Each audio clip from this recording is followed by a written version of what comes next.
할렐루야. 오늘도 우리 하나님께서 주시는 말씀들이 내 삶뿐만 아니라 여러분 영혼의 가는 길에 등불이 되었으면 좋겠습니다. 시편의 말씀처럼 우리의 신앙생활은 영생에 들어가기 위하여 영적 생활을 하고 있는 것입니다. 누구를 만족하기 위하여, 누구의 뜻을 성취하기 위하여 우리가 신앙생활하는 것이 아니라 우리 영혼이 하나님 앞에 서기 위하여 영적 생활을 하고 있는 것입니다. 목사를 위한 삶도 아니고 유형의 교회, 이 건물을 아름답게 꾸미고 데코하고 하기 위하여 우리가 헌신하고 수고하는 것이 아닙니다. 주님께서 우리에게 주시는 말씀들은 주님 앞에 오라고 하시는 말씀이에요. 그 어느 것 하나도 어떤 육적인 것들을 위해서 말씀하시지 않습니다. 그래서 오늘 주어지는 이 말씀도 여러분이 영생에 들어가는 일에 생명이 되기를 축원합니다. 말씀이 여러분이 어떻게 해야 될지, 무엇을 해야 될지를 온전히 결정하게 하는 그런 근원이 되시기를 축원합니다.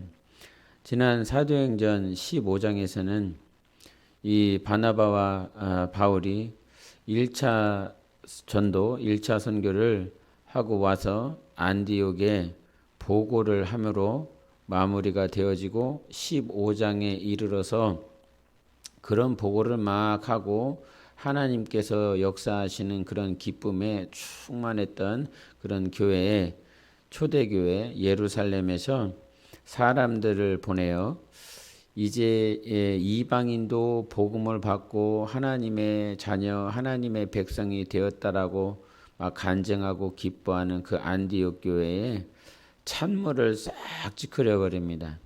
그것은 무엇이냐면 하나님이 택하신 백성들은 할례를 받아야 된다. 그것이었죠. 그래서 너희들도 구원을 받으려면 할례를 행해야 된다라고 하는 행위 구원을 말을 하는 것입니다. 이에 바울과 바나바는 예루살렘에 왔었던 사람들과 논쟁, 다툼을 벌입니다. 결국에는 이 두 사도가 초대교회 예루살렘에 올라가서 이제 베드로, 야고보, 주의 사도들, 장로들과 함께 일대 논쟁을 하게 되어 있습니다. 그 일대 논쟁을 하는 그 과정 가운데서 지난 사도행전 15장에서 하나님의 뜻을 어떻게 분별하는 것인가 이것을 같이 나누었습니다. 기억하시는지 모르겠습니다. 하나님의 뜻을 어떻게 분별합니까? 세 가지를 얘기를 했습니다. 첫째는 하나님이 나를 인도하시고 하나님께서 내게 말씀하여 주시는 그 뜻을 분별하는 것은 첫 번째, 하나님이 나를 인도하시는 경험들, 응답들을 내가 가지고 있느냐라고 하는 거였어요.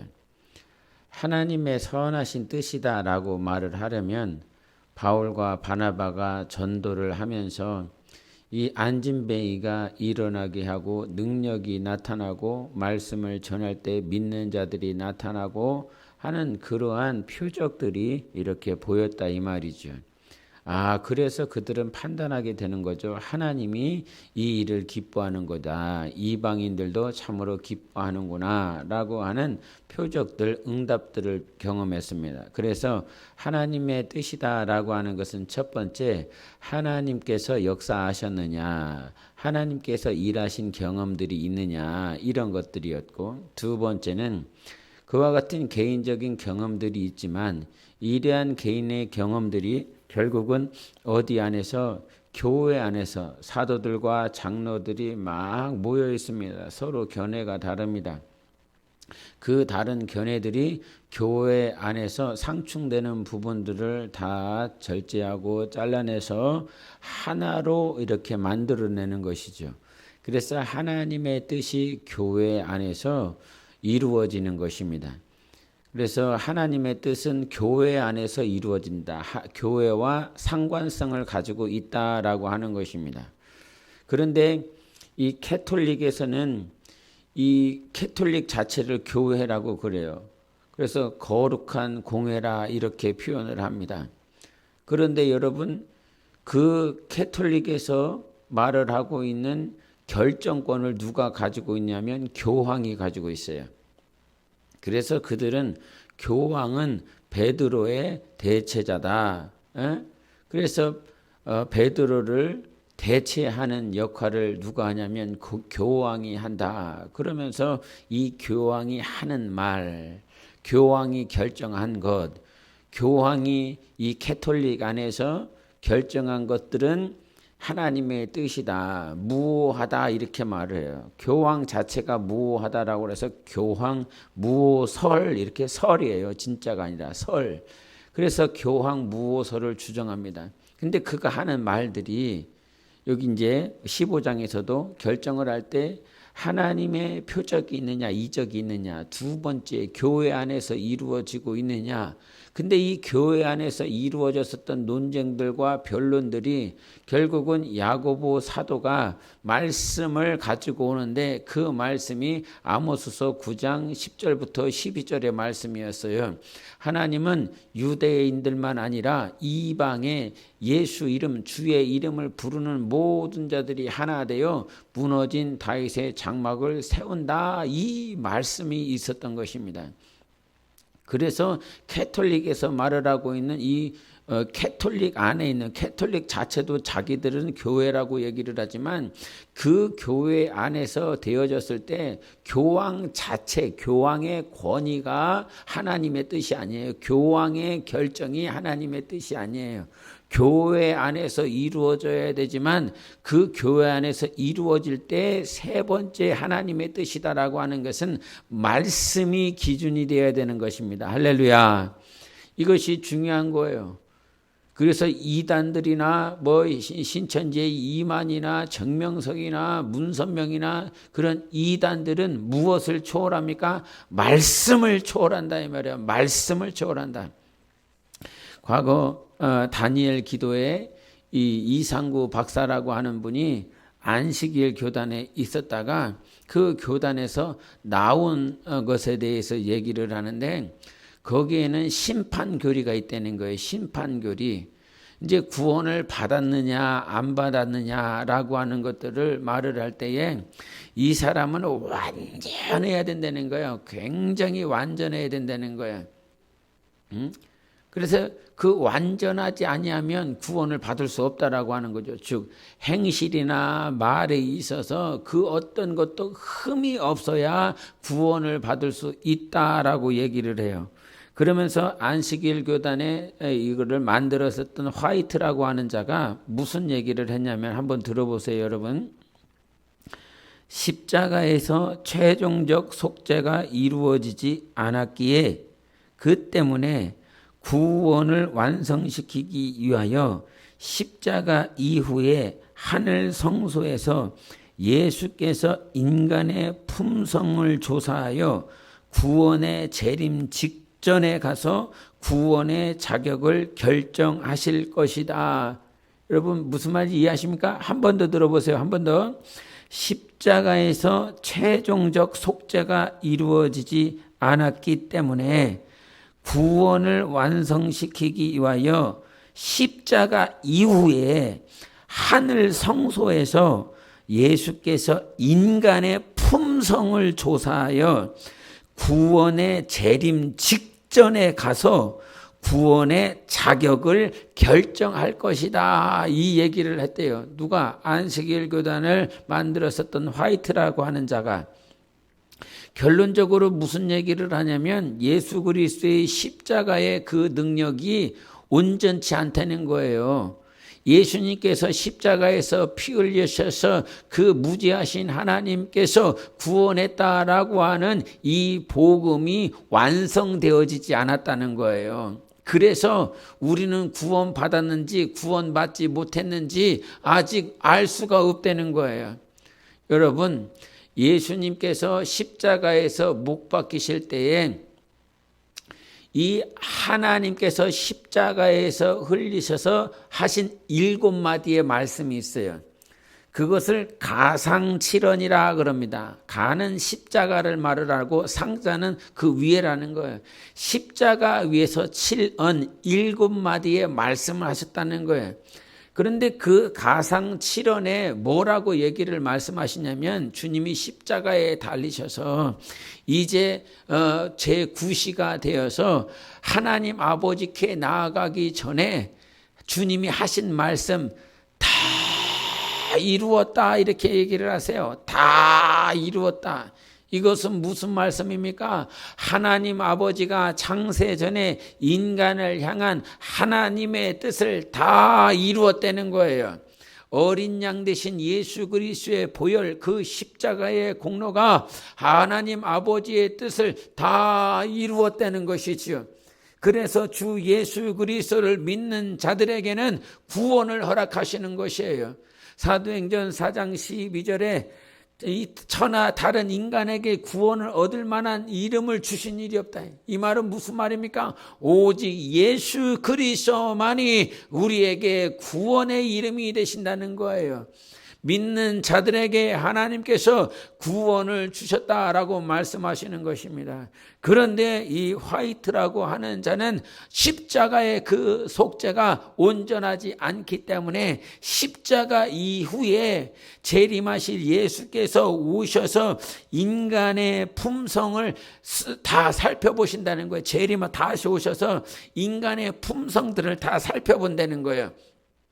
그 품성을 다 확인하고 나서야 비로소 얘는 구원받을 수 있다, 얘는 구원을 받지 못한다, 이렇게 구원의 자격을 재림해서 난 다음에 그 구원의 자격을 준다라고 말을 하고 있는 것이죠. 그래서 이가 하는 말 가운데는 무슨 말도 있냐면, 또 들어보세요. 우리의 품성에 하나의 점이나 흠이라도 있는 동안에는 우리들 중 아무도 하나님의 구원을 받지 못할 것이다, 이 말이에요. 흠이나 점이나 이런 것들이 하나라도, 한 오락이라도 있으면 구원을 받을 수 있다 없다? 없다라고 이렇게 얘기를 하는 거예요. 그리고 그들은 뭐라고 얘기를 하냐면, 성령을 어떤 사람들이 모셔드리냐면, 이 점 없이 흠 없이 티 없이 주름 잡힌 것 없는 자들만이 성령을 모셔드릴 수 있다, 그렇게 얘기를 하고 있는 것입니다. 얼마나 거짓되고 얼마나 황당합니까? 베드로 사도가 완벽하여 오순절에 성령을 모셔드렸습니까? 이 사도 바울이 다메섹 도성에 갈 때에 얼마나 분노가 있었습니까? 그리고 그의 육신에는 이 앞을 바라보지 못하도록 이 눈에 이게 이슬이 맺혔단 말이에요. 눈에 이렇게 막이 있다 이 말이에요. 온전하지 못한 그런 모양이라 이 말이에요. 그럼에도 불구하고 하나님께서 역사하셔서 그들이 성령을 모셔드린 거지 않습니까? 베드로가 온전했기 때문에 성령을 모셔드린 것이 아니요, 사도 바울이 온전해서 성령을 모셔드린 것이 아니라면 오직 주 예수 그리스도를 믿는 자들에게 주님께서 성령을 주셨다 그랬어요. 그래서 사도행전 2장 38절엔 너희가 각각 예수 그리스도의 이름으로 회개하고 침례를 받아라, 그러면 제사함을 받으리니 그리한 후에야 너희가 성령의 선물을 받겠다 말씀했어요. 성령을 선물로 받겠다는 거예요. 예? 회개하고 침례를 받으면, 제사함을 받으면 그제서야 하나님께서 성령을 주시겠다라고 말씀하셨어요. 그러나 그 제사함 받는 그 수준은 이 완전하고 온전한 그런 상태가 아니라 오직 예수 그리스도의 이름을 믿어서 내가 죄사함을 받습니다 라고 하는 그 믿음을 얘기를 하고 있는 것입니다. 만약에 점 없이 티 없이 주름 잡힌 것이 없는 자들만 성령을 모셔드렸다라고 그런다면, 주님이 말씀하셨어요. 내가 의인을 찾는다, 의인을 발견하라고 그런다. 그런데 발견하신 결과는 무엇입니까? 의인은 아무도 없고 죄인들만 가득했다라고 말씀하고 있어요. 이 세상에는 의를 가지고 있는 자가 아무도 없다 이 말이에요. 우리의 의는 오직 예수 그리스도로 말미암은 것입니다. 그런데 이 거짓을 말을 하고 있는 자들은 말씀을 변개한다 이 말이에요. 그래서 하나님의 뜻은 하나님이 우리와 함께 하시는 표적과 이적이 있어야 되고, 두 번째는 교회 안에서 비록 다툼과 논쟁이 있지만 교회 안에서의 상관성을 가져야 되고, 그 교회는 바로 어디로부터? 말씀으로부터 하나님의 뜻을 기준 삼아야 된다라고 하는 거죠. 말씀을 떠나서는 안 되는 거예요. 말씀이 기준이 되는 거예요. 어떻게 성모 마리아가 무호할 수 있어요? 성모 마리아가 어떻게 하나님과 동등될 수 있어요? 교황이 어떻게 무호할 수 있어요? 모든 인간은 다 죄인이요 흠을 가지고 있어요. 그런 자들에게 주님은 구원을 허락하여 주신 것입니다. 그러므로 우리가 이 땅에 살아있는 동안 하나님의 뜻을 잘 분별할 수 있는 그러한 삶을 살아가야 되는 것입니다. 오늘도 이 16장을 통해서 우리 16장 한번 6절부터 9절까지를 보시겠습니다. 16장 6절부터 9절까지를 다 같이 읽겠습니다. 시작. 성령이 아시아에서 말씀을 전하지 못하게 하시거늘 그들이 부르기아와 갈라디아 땅으로 다녀가 무시아 앞에 이르러 비두니아로 가고자 했으되 예수의 영이 허락하지 아니하시는지라 무시아를 지나 드로아로 내려갔는데 밤에 환상이 바울에게 보이니 마게도냐 사람 하나가 서서 그에게 청하여 이르되 마게도냐로 건너와서 우리를 도우라 하거늘. 아멘. 이 사도 바울과 이 바나바는 다시 한번 이 선교를 2차 선교를 갑니다. 2차 선교를 가면서 이 디모데라고 하는 정말 위대한 제자를 만나게 되죠. 바울과 실라가 2차 전도에 동행을 하면서 하나님께서는 이 디모데를 예비해 주셨어요. 이 디모데와 함께 이제 2차 전도를 하는 가운데 이 땅에 이 아시아 땅을 이렇게 도착하여 1차 선교 때는 배를 타고 이렇게 소아시아로 갔다면 2차 선교 때는 육로를 통하여 아시아 땅에 들어갔습니다. 그 아시아 땅에 들어가서 막 사역을 하는데 16장 5절을 한번 보실까요? 16장 5절 시작. 이에 여러 교회가 믿음이 더 굳건해지고 수가 날마다 늘어가니라. 여기서도 보신 것처럼 이 아시아 땅에서 사역을 하고 있었던 바울과 바나바의 사역은 정말로 아주 이렇게 겉으로 이렇게 형통한 거예요. 너무 잘 되는 거예요. 제자의 수가 늘어나고 교회는 믿음이 더 굳건해지는 얼마나 좋겠습니까? 그러니까 정말 이게 감사와 기쁨과 막 감격 가운데서 이 6절부터 우리가 좀 전에 읽었지만 부르기아와 갈라디아 땅으로 다녀 무시아 앞에 이르고 하면서 막 이 아시아 전 지역을 막 다니면서 막 기쁘게 막 힘이 들었겠죠. 고통도 있었겠죠. 그러나 그것보다 막 이 교회가 일어나고 제자의 수가 막 늘어나는 상황들을 보니까 막 더 힘이 나는 것이죠.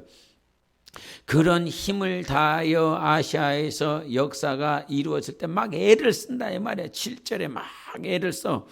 근데 이 7절을 한번 다시 한번 읽읍시다. 시작. 무시아 앞에 이르러 비두니아로 가고자 애쓰되 예수의 영이 허락하지 아니하는지라. 아시아의 사역은 정말 잘 되고 있기 때문에 너무 힘을 쓴다 이 말이에요. 애쓴다 이 말이에요. 애쓴다. 정말 거룩한 애씀이 있는 거예요. 근데 뭐 하는 거예요? 성령이 허락하지 않는 거예요. 성령이. 오늘 우리에게 주어진 사역들이 잘 될 때, 아주 아름답게 진행되어질 때에 우리가 놓치는 것이 무엇이냐면 성령이 허락하지 아니하는데도 불구하고 막 스스로 애를 쓰려 할 때가 왜 이렇게 많은지요. 우리는 사역하는 사람들이 아닙니다. 당연히 사역을 하는 사람입니다. 그럼에도 불구하고 우리는 사역하는 자가 아니라 하나님의 그 성령에 의지하여, 말씀에 의지하여 성령의 감동 감화를 따라 사는 자들인 것입니다.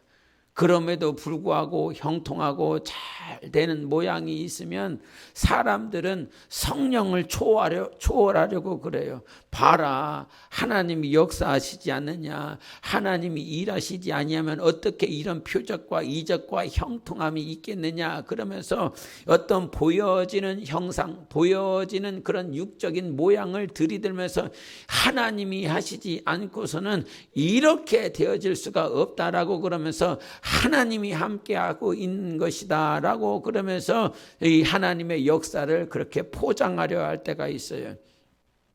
그러나 분명히 이 교회가 든든히 서고 제자의 수가 계속 늘어나는 것은 하나님의 역사였을 것입니다. 그런데 그러한 모습들 때문에 잊어버린 것이 있어요. 끝까지 내가 성령의 인도를 받아야 된다라고 하는 사실. 여러분이 형통이라고 하는 것은 무조건 잘되고 아름답고 막 이렇게 보여지는 표적들이 있고 기사가 있고 그런 것들을 형통이라 말하지 않아요. 우리 한번 창세기를 보십시다.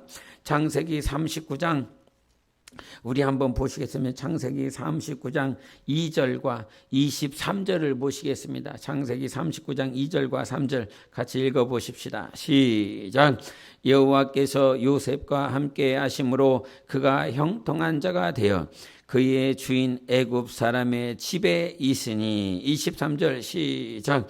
간수장은 그의 손에 맡긴 것을 무엇이든지 살펴보지 아니하였으니 이는 여호와께서 요셉과 함께 하심이라. 여호와께서 그를 범사에 형통하게 하셨더라.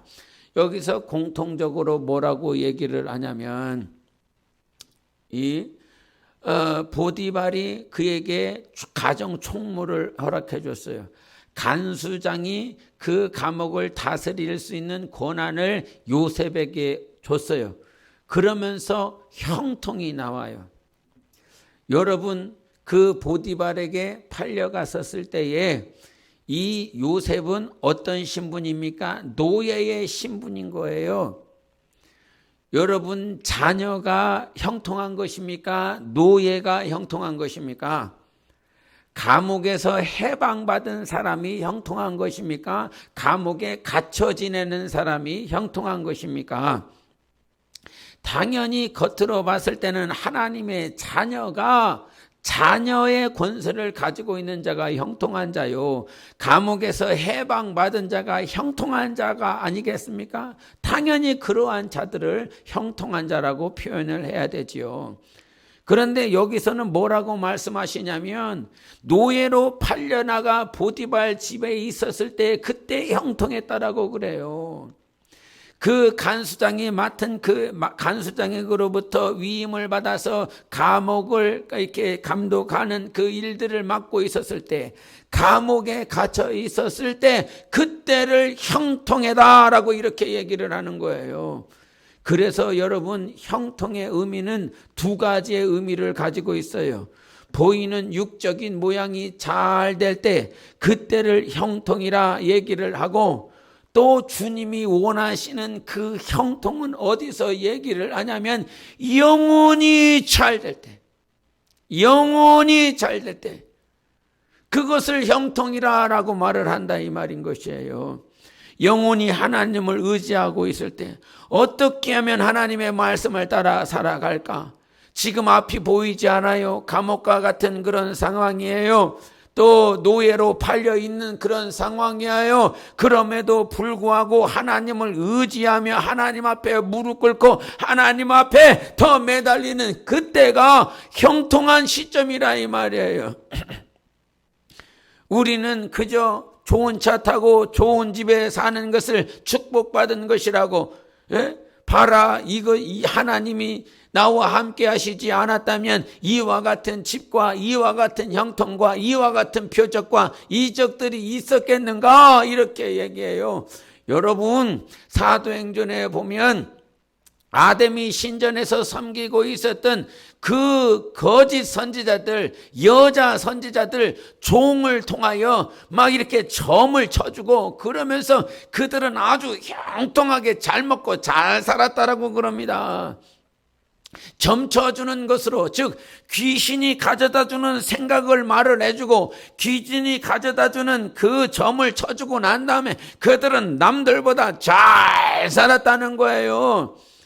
귀신들도 점을 추게 해줘서 그렇게 그들이 잘 살아갈 수 있도록 했다라고 말을 하고 있는 거예요. 도대체 무엇이 형통이냐? 성경은 분명하게 말을 합니다. 비록 내 육신에 고난이 있고 고통이 있다라고 할지라도 내가 주님을 의지하고 주님을 더 사랑하고 주님 앞에 더 무릎 꿇을 때가 비로소 우리의 영혼의 형통인 것입니다. 나 영혼아 형통할지어다. 3번 시작. 나 영혼아 형통할지어다. 나 영혼아 형통할지어다. 나 영혼아 형통할지어다. 아멘. 이것이 하나님이 우리에게 주시고자 하는 복이라는 사실을 왜 모를까? 그러나 이 사도 바울도 정말 이와 같은 실수를 경험하지 않습니까? 막 애를 씀에도 불구하고 성령이 허락하시지 않아. 그런데 은혜는 여기 있어요. 9절 한 번 더 읽어보십시다. 시작. 밤에 환상이 바울에게 보이니 마게도냐 사람 하나가 서서 그에게 청하여 이르되 마게도냐로 건너와서 우리를 도우라 하거늘. 밤에 환상이 바울에게 보이니 누가 보였을까요, 여러분? 누가 환상을 바울에게 보여주었을까요? 우리 주님이 친히 찾아오셔서 바울에게 보여주고 나타내어 줍니다. 얼마나 힘쓰고 애썼는지 그렇게 성령으로 아시아 전 지역을 다니며 주님의 교회, 주님의 영혼들을 세우려고 애쓰는 그런 모양들이 있었는데도 불구하고 성령이 허락하시지 아니하였기 때문에 얼마나 답답했을까요? 얼마나 힘이 들었을까요? 그럼에도 불구하고 성령이 허락하시지 않는 그 이유가 바로 우리 구절을 통해서 보여지는 것입니다. 여러분, 내가 오늘 힘쓰고 애쓰고 정말 마음으로 간절히 원해도 성령께서 원하시지 않는다라고 하는 것은 바로 하나님께서 우리에게 다른 계획이 있기 때문인 것입니다. 여러분, 하나님은 우리에게 길을 만드시는 분이세요. 하나님은 우리가 가는 길보다 먼저 가 계시고 하나님은 우리의 장막 칠 것을 먼저 하셔서 그 거처를 예비하시는 하나님이세요. 내가 이와 같은 방향으로 나아가려 할 때 애쓰고 힘쓰고 기도하고 절회하고 금식하는데도 불구하고 아무런 감동도 없고 아무런 어떤 그런 표적도 없고 그런 주님의 일하심이 없는 그것은 무엇이냐면 하나님이 나를 향한 선한 다른 계획과 뜻이 있기 때문인 것입니다. 여러분, 15장과 다시 한번 우리가 16장을 통해서 보는 것은 성령으로 사는 삶이 어떤 삶인지를 우리는 확실히 알아야 되는 것입니다. 영적 생활을 하다 보니 정말 이 땅에서 신앙생활을 하면서 실수하지 않은 사람이 없더라. 다윗도 실수하였고 솔로몬도 실수하였고 모세도 실수하였고 엘리야도 실수하였고 정말 당대의 구약의 이스라엘 백성들이 정말 지도자로 생각했었던 모세와 엘리야 자신들마저도 그들마저도 실수하는 모양들을 우리에게 가르쳐 주고 있는 것입니다. 이것이 위로가 될지는 모르겠어요. 정말 하나님, 나 같은 자도 이와 같이 인도하시는데 항상 실수하는 나 자신. 그럼에도 주님은 우리를 인도하고 있다는 사실을 잘 믿으시기를 바랍니다. 힘쓰고 애써도 안 되는 그 상황이지만 하나님은 밤에 환상을 허락하여 주셔서 하나님께서 우리를 향한 선한 뜻을 마침내 보여주시고 나는 너에게 이런 뜻을 가지고 있었기 때문에 네가 금식해도 네가 철회해도 네가 나를 찾아도 나는 잠잠하고 있었다. 이렇게 말씀하고 있는 것입니다. 여러분, 하나님은 죽으신 하나님이 아니세요. 하나님은 잠잠하시는 하나님이 아니세요. 반드시 우리에게 말씀하여 주시고 가르쳐 주시고 인도하시는 하나님이신 것입니다. 그와 같이 하나님의 말씀을 따라 그가 이 환상을 보고 순종하였을 때에 그 유럽에서는 하나님께서 예비하신 빌립보 교회를 세우게 만들고 이 루디아라고 하는 그 여인의 마음을 변화시켜 주셨어요. 바꿔 주셨어요. 예? 우리 한번 보세요. 16장 14절 시작. 두아디라시에 있는 자색 옷감 장사로서 하나님을 섬기는 루디아라 하는 한 여자가 말을 듣고 있을 때 주께서 그 마음을 열어 바울의 말을 따르게 하신지라. 루디아의 마음을 누가 풀었다라고 그래요? 바울의 언변의 실력으로 말미암아 열린 게 아니에요. 바울이 얼마나 지식이 있으며 언변이 훌륭합니까? 그럼에도 불구하고 사람의 마음은 바울의 언변의 지혜와 지식으로 이루어지는 것이 아니라 주께서 그 마음을 열어주셨다는 거예요. 그리고 바울의 말을 순종하게 따르게 했다라고 말을 하고 있는 것입니다. 누군가가 내 말을 듣지 않고 있습니까? 누군가가 내 말에 순종을 하지 않고 있습니까?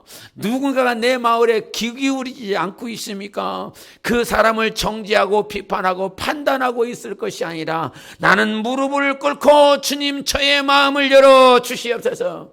주께서 그 마음을 열어 바울의 말을 따르게 하셨다라고 하신 것처럼 오늘도 사람의 마음을 열게 하시고 닫게 하시는 분은 나의 하나님, 우리의 하나님이신 것입니다.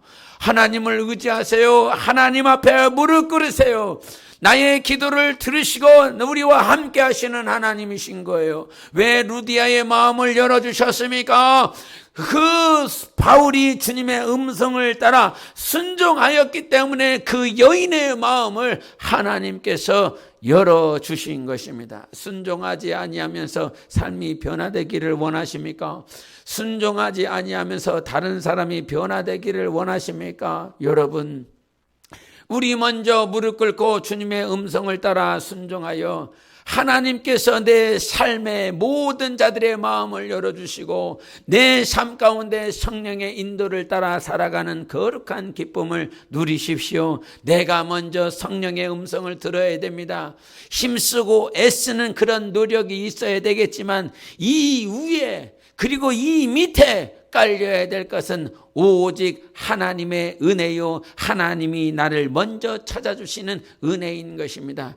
여러분 승리하십시다. 오늘도 성령께서는 우리를 진정 인도하고 있습니다. 먼저 성령의 음성을 듣고 분별하고 순종할 때에 우리 삶 가운데 변화와 하나님의 참 형통이 이어질 줄 믿습니다. 함께 기도하십시다. 주여, 오늘도 내가 성령으로 분별하게 도와주시고 하나님의 말씀에 순종하여 하나님의 영광을 볼 수 있는 삶이 될 수 있도록 잘 분별하게 하소서. 성령으로 말씀을 따라 분별할 수 있도록 함께 기도합니다.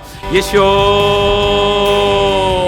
오늘도 살아계신 하나님 아버지, 우리에게 참 형통을 주시니 감사합니다. 주님을 의지합니다. 우리 주님께 무릎 꿇습니다. 우리 하나님을 찾습니다. 성령으로 말씀을 따라 분별하여 순종하게 도와주시고 오늘도 하나님께서 내 영혼을 위하여 선한 길로 예비하고 계심을 믿고 따르는 자가 되게 도와주시옵소서. 우리의 육신의 힘씀이 아니라 애씀이 아니라 오늘도 하나님의 영을 따라 살아낼 수 있도록 축복하여 주시옵소서. 그와 같이 순종하고 따라낼 수 있도록 우리 하나님 영분별의 능력 있게 도와주시고 말씀이 기준되는 영적 생활할 수 있도록 우리 주님께서 기억하여 주시옵소서. 우리 하나님 말씀을 떠나게 하고 영분별하지 못하도록 만드는 더러운 영들이 예수 이름 앞에 다 떠나가게 도와주시고 오직 주님을 위한 거룩한 뜻이 이루어지게 하여 주시옵소서.